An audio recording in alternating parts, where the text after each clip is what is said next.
ഇന്നത്തെ യൂത്ത് കോൺഗ്രസിന്റെ പ്രതിഷേധം കാണുമ്പോൾ എല്ലാവരും ചോദിക്കുന്നത് നിങ്ങൾക്ക് ഇപ്പോഴാണോ ബോധോദയം ഉണ്ടായതെന്നാണ്. കാരണം ഇത്രയും ദിവസം നവകേരള സദസ്സ് നടന്ന സമയത്തും എല്ലാ ജില്ലകളിലും വെച്ച് യൂത്ത് കോൺഗ്രസ് പ്രവർത്തകർക്ക് മർദ്ദനം ഏൽക്കുന്ന സമയത്ത് പോലും എന്തുകൊണ്ട് ഇത്രയും ശക്തമായി പ്രതികരിച്ചില്ല, ഇപ്പോഴാണോ ഈ ബോധം വരുന്നത് എന്ന ചോദ്യമാണ് ഇപ്പോൾ അവരുടെ പ്രതിഷേധത്തിന് താഴെ കൂടുതലായും വരുന്ന കമന്റുകൾ അടക്കവും. അതിൻ്റെ ഒരു പ്രധാന കാരണം കാസർഗോഡ് നിന്ന് ആരംഭിച്ച നവകേരള യാത്രയാണ്. തിരുവനന്തപുരത്ത് ഇത് അവസാനിക്കാനായി 23-ന് നവകേരള സദസ്സ് അവസാനിക്കും. ആ ഒരു സമയത്ത് ഈ കാസർഗോഡ് മുതൽ ഈ ജില്ലകളിലൊക്കെ, അതായത് തിരുവനന്തപുരം വരെയുള്ള ജില്ലകളിൽ അടിമേടിച്ചതിന് ശേഷമാണ് ഇപ്പോൾ യൂത്ത് കോൺഗ്രസ് പ്രതിഷേധിക്കാനായിട്ട് അല്ലെങ്കിൽ ഇതിനെതിരെ തിരിച്ചടിക്കും എന്ന് പറഞ്ഞ് രംഗത്തെത്തിയിരിക്കുന്നത്. അതുകൊണ്ടാണ് ആ ചോദ്യം ഇപ്പോൾ ഇത്രയും ശക്തമായിട്ട് സോഷ്യൽ മീഡിയയിൽ ഉയർന്നു വരുന്നത്. ഇപ്പോൾ ഒരു നേതൃത്വം ഇറങ്ങുന്നത് തന്നെ, കാരണം രാഹുൽ മാങ്കൂട്ടത്തിൽ അടക്കമുള്ളവർ നേരിട്ടിറങ്ങിയാണ് ഈ പ്രതിഷേധത്തിൽ പങ്കാളികളാവുന്നത്.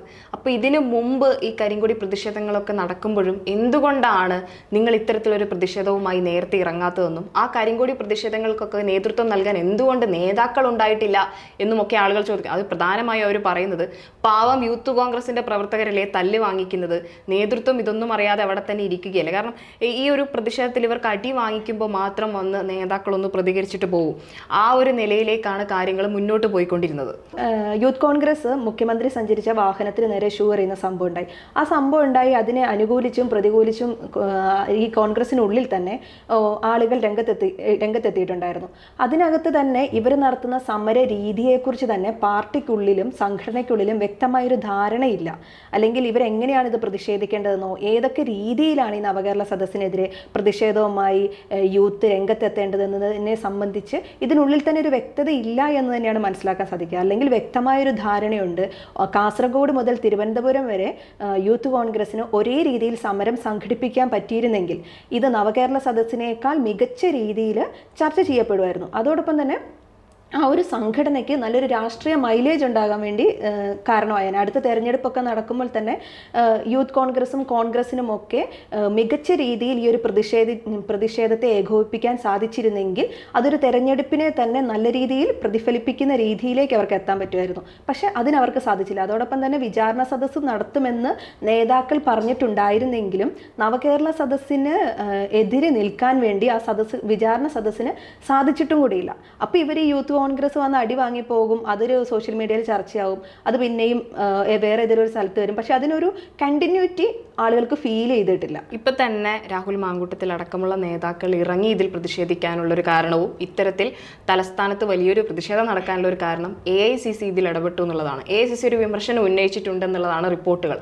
അതായത് ഇപ്പോൾ നേതൃത്വമാണെങ്കിൽ പോലും, നേതൃത്വത്തിൽ നിൽക്കുന്ന നേതാക്കളാണെങ്കിൽ പോലും ഇവർക്ക് ഈ യൂത്ത് കോൺഗ്രസ് പ്രവർത്തകർക്ക് അടി കിട്ടുമ്പോൾ ഒന്ന് പ്രതികരിക്കുക മാത്രമാണ് ചെയ്യുന്നത്. അതും പ്രതികരണങ്ങൾ ഒരു വലിയ രീതിയിലുള്ളൊരു പ്രതികരണമൊന്നും അല്ല നടക്കുന്നതെന്നും അതുപോലെ തന്നെ ഇതുപോലെയല്ല സമരം മുന്നോട്ട് പോകേണ്ടതെന്നും ഇതിനെതിരെ ശക്തമായ രീതിയിൽ ഒരു പ്രവർത്തനം കാഴ്ചവെക്കേണ്ടതുണ്ടെന്നും AICCയിൽ നിന്നൊരു വിമർശനം ഉയർന്നപ്പോഴാണ് കൃത്യമായും ഇത്തരത്തിൽ വലിയൊരു പ്രതിഷേധത്തിലേക്ക് നമ്മൾ കടക്കേണ്ടതുണ്ടെന്ന തീരുമാനത്തിലേക്ക് യൂത്ത് കോൺഗ്രസ് നേതാക്കളടക്കം എത്തുകയും ചെയ്യുന്നത്. ഇന്ന് VD സതീശൻ തന്നെ ആ ഒരു പ്രതിഷേധത്തിൻ്റെ ആ ഒരു ഇടത്ത് എത്തുകയും ഇനിയും തല്ലാൻ അനുവദിക്കില്ല എന്ന് പറയുകയും ചെയ്യുന്നുണ്ട്. അപ്പോൾ ഇത്രയും നാളും ഇവർ തല്ല് വാങ്ങിക്കുമ്പോഴെല്ലാം ഈ നേതാക്കൾ എവിടെയായിരുന്നു എന്ന ചോദ്യം പ്രസക്തമാണ്. അതുപോലെ തന്നെ ഈ പ്രധാനമായും യൂത്ത് കോൺഗ്രസ് ഈ സമരവുമായി മുന്നിട്ടിറങ്ങുന്നത് നവകേരള സദസ്സ് ധൂർത്താണ് എന്നും അതുപോലെ തന്നെ ഇവരുടെ സർക്കാരിൻ്റെ കോട്ടങ്ങൾ ജനങ്ങളിൽ നിന്ന് മറച്ചു പിടിക്കാൻ വേണ്ടിയിട്ടാണ് ഈ ഒരു നവകേരള സദസ്സ് നടത്തുന്നത് എന്നുമായിരുന്നു ഇവർ പറഞ്ഞിരുന്നത്. പക്ഷേ ഇത് തിരിച്ചിങ്ങോട്ടേക്ക് ഇപ്പോൾ കാസർഗോഡ് തുടങ്ങി തിരുവനന്തപുരത്തേക്ക് എത്തുമ്പോഴും ഈ ഒരു കാര്യം ആളുകളുടെ മുന്നിലേക്ക് എത്തിക്കാൻ യൂത്ത് കോൺഗ്രസിന് സാധിച്ചിട്ടില്ല എന്നുള്ളതാണ്. ആളുകൾ നോക്കുമ്പോൾ എന്താണ്, യൂത്ത് കോൺഗ്രസ് കരിങ്കൊടി കാട്ടുന്നു, DYFI പ്രവർത്തകർ അടിക്കുന്നു, വേറെ എന്താണ്, എന്തിനു വേണ്ടിയിട്ടുള്ളതാണ് യൂത്ത് കോൺഗ്രസിന്റെ പ്രതിഷേധം എന്നത് അവിടെ അപ്രസക്തമായി പോവുകയാണ് ചെയ്തിട്ടുണ്ടായിരുന്നത്. ശരിക്കും ഈ സമരം എന്തിനുള്ളതാണെന്ന് ആദ്യത്തെ ഒരു പ്രഖ്യാപനം അല്ലാതെ പിന്നീട് അങ്ങോട്ടേക്ക് എന്തിനാണ് ഈ സമരം എന്നതുപോലും ആളുകൾക്ക് മനസ്സിലാവുന്നില്ല. വെറുതെ യൂത്ത് കോൺഗ്രസ് പ്രതിഷേധിക്കുകയാണോ, അത് DYFI വന്ന് തല്ലുക, ഇത്തരത്തിലുള്ള രീതിയിലേക്ക് പോവുക. ഇനി DYFI ചെയ്തത് അല്ലെങ്കിൽ അവർ ചെയ്തതൊക്കെ നല്ല കാര്യമാണെന്ന് ചോദിച്ചാൽ അല്ല, പോലീസ് നോക്കി നിൽക്കുകയാണ് യൂത്ത് കോൺഗ്രസ് പ്രവർത്തകരെ തല്ലിച്ചതയ്ക്കുന്നത്. അത് ശരിക്കും ഒരു ആൾക്കൂട്ട ആക്രമണമാണ്. അതിന് മുഖ്യമന്ത്രി പറയുന്നത് എന്താണ്, ജീവൻ രക്ഷാ പ്രവർത്തനമാണ്. അവിടെ തന്നെയാണ് ഈ നേതൃത്വം തമ്മിലുള്ള വ്യത്യാസം ഇരിക്കുന്നത് എന്ന് പറയാൻ പറ്റുക. കാരണം മുഖ്യമന്ത്രി DYFIക്കാര് യൂത്ത് കോൺഗ്രസിനെ ആക്രമിക്കുന്നതിനെതിരെ പറഞ്ഞ് ജീവൻ രക്ഷാ പ്രവർത്തനമാണെന്ന് പറഞ്ഞുകൊണ്ട് തന്നെ മുഖ്യമന്ത്രി രംഗത്തെന്ന സാഹചര്യമുണ്ട്. ഇത് DYFI പ്രവർത്തകർക്ക് അല്ലെങ്കിൽ ഇടതുപക്ഷ യുവജന സംഘടനകൾക്ക് വലിയ രീതിയിൽ കരുത്ത് പകരുന്ന ഒന്നായിരുന്നു. തുടർന്ന് അങ്ങോട്ടാണ് അക്രമങ്ങളുടെ പരമ്പര കേരളത്തിൽ ഉണ്ടാവുന്നത്. അതിൽ കരിങ്കൊടി കാണിക്കുന്ന യൂത്ത് കോൺഗ്രസ് നേതാക്കൾക്കെതിരെ ശക്തമായ പ്രതിഷേധവുമായി ഡിവൈഎഫ്ഐ രംഗത്തെത്തുന്നത്. പക്ഷെ അത്തരത്തിലുള്ള ഒരു പിന്തുണ എന്തുകൊണ്ടോ യൂത്ത് കോൺഗ്രസിന് അവരുടെ നേതൃത്വത്തിൽ നിന്ന് ലഭിച്ചിട്ടില്ല. യൂത്ത് കോൺഗ്രസിന്റെ പ്രതിഷേധം ആ വഴിക്ക് തന്നെ നടക്കട്ടെ എന്നുള്ളൊരു നിലപാടായിരിക്കാം പാർട്ടിക്കുള്ളിൽ നേതൃത്വം സ്വീകരിച്ചിട്ടുണ്ടാവുക. പക്ഷേ തുടക്കം മുതൽ തന്നെ നേതൃത്വം മികച്ച രീതിയിൽ അല്ലെങ്കിൽ മറ്റൊരു രീതിയിൽ തന്നെ വേറിട്ട പ്രതിഷേധവുമായി നീങ്ങുകയായിരുന്നു. അതിനോടൊപ്പം തന്നെ ഇവരുടെ പ്രതിഷേധത്തിന് പിന്തുണയും കൂടെ കൊടുക്കുകയായിരുന്നെങ്കിൽ എന്താണെങ്കിലും എന്തുകൊണ്ടും യൂത്ത് കോൺഗ്രസിന്റെ പ്രതിഷേധത്തെ വലിയ രീതിയിൽ കേരളം ചർച്ച ചെയ്യുമായിരുന്നു. അതോടൊപ്പം തന്നെ ഡിവൈഎഫ്ഐ ചെയ്യുന്നത് വളരെ മോശമായിട്ടുള്ള ഒരു കാര്യമാണ്. കാരണം 2 വർഷം രണ്ടാം തവണയും പിണറായി സർക്കാർ അധികാരത്തിൽ വന്ന് ഭരിക്കുന്ന ഒരു സമയത്ത് തങ്ങളുടെ സർക്കാർ നയിക്കുന്ന ഒരു ജനകീയ യാത്ര അല്ലെങ്കിൽ ഒരു നവകേരള സദസ്സ് പോലുള്ള ഒരു പരിപാടി സംഘടിപ്പിക്കുമ്പോൾ അത് ഏറ്റവും സമാധാനപരമായിട്ട് എങ്ങനെ കൊണ്ടുപോകാം, അതിനെ എങ്ങനെയാണ് വിജയത്തിലേക്ക് എത്തിക്കാൻ പറ്റുക എന്നുള്ളൊരു രീതിയിലായിരുന്നു ഡിവൈഎഫ്ഐ ഈ സമരത്തെ ഒക്കെ സമീപിക്കേണ്ടിയിരുന്നത്. അല്ലാതെ ഈ പോലീസിനോടൊപ്പം നിന്ന് അല്ലെങ്കിൽ പോലീസ് പിടിച്ചുകൊണ്ട് പോകുന്ന കരിങ്കൊടി കാണിക്കുന്ന യൂത്ത് കോൺഗ്രസ് നേതാക്കളെ വളഞ്ഞിട്ട് ആക്രമിക്കുന്ന രീതി അത് വിമർശിക്കപ്പെടേണ്ടത് തന്നെയാണ്. അത്തരത്തിലുള്ള ഒരു രാഷ്ട്രീയമല്ല ഇടതുപക്ഷ സംഘടനയായ അല്ലെങ്കിൽ യൂത്ത് സംഘടനയായ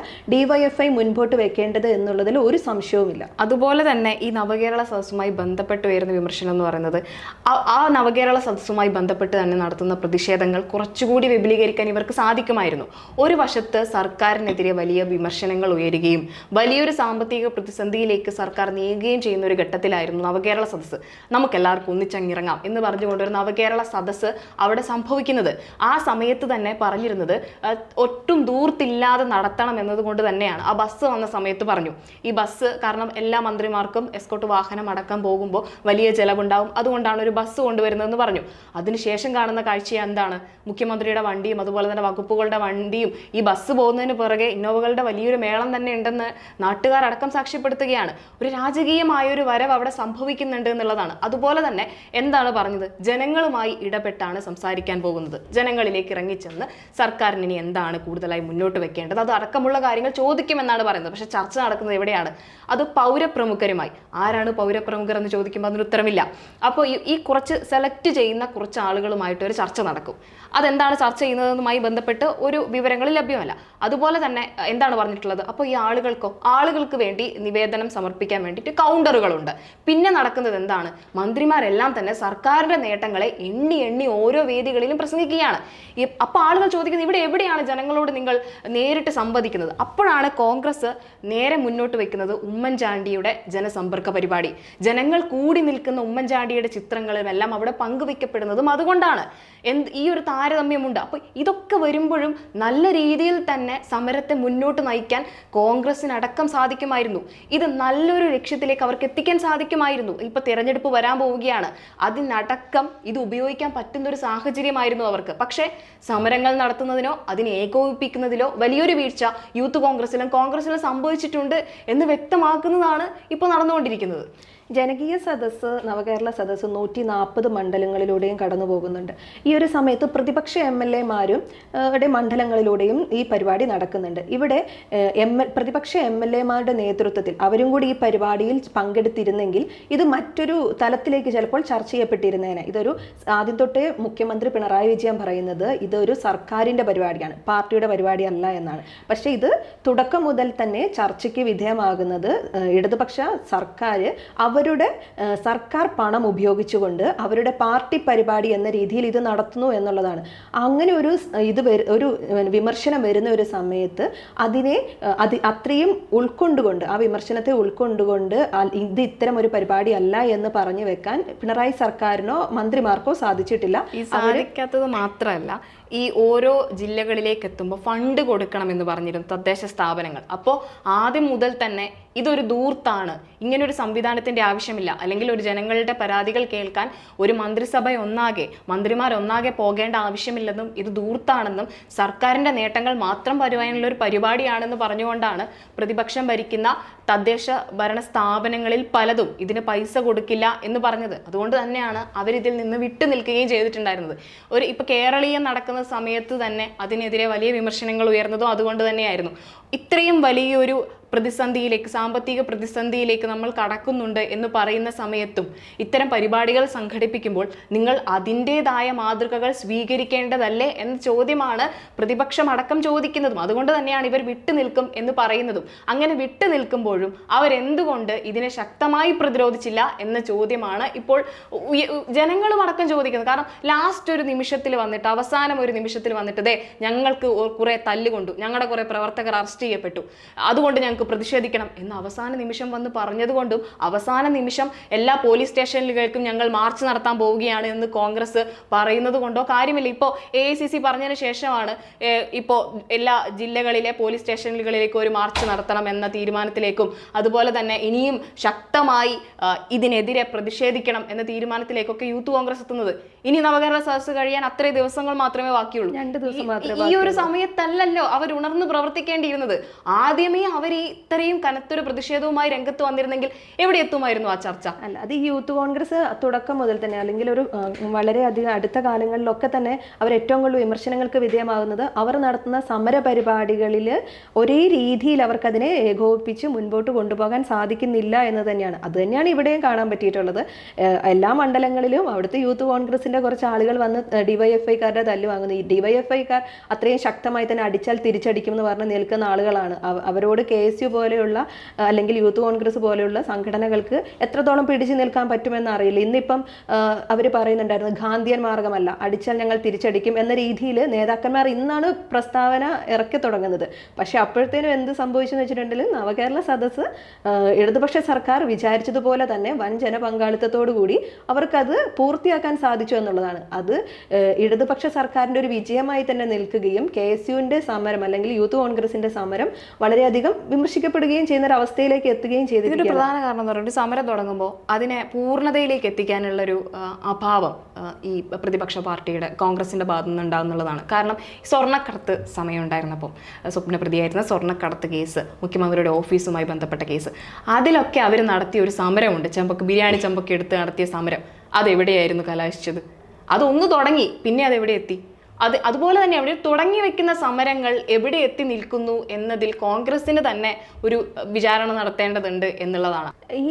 ഇത്തരം യൂത്ത് സംഘടനകളുടെ സമരത്തെ അതിൻ്റെ നേതാക്കന്മാർ പിന്തുണയ്ക്കേണ്ടതുണ്ട്. എന്നാൽ മാത്രമേ അവർക്ക് മുൻപോട്ട് പോകാൻ സാധിക്കുകയുള്ളൂ. അതിനെ ഏകോപിപ്പിച്ച് കൃത്യമായി നിർദ്ദേശം നൽകുകയോ അല്ലെങ്കിൽ കൃത്യമായ രീതിയിൽ ഇതെങ്ങനെ പ്ലാൻ ചെയ്യണം എന്നൊരു നിർദ്ദേശമൊക്കെ കൊടുക്കണം.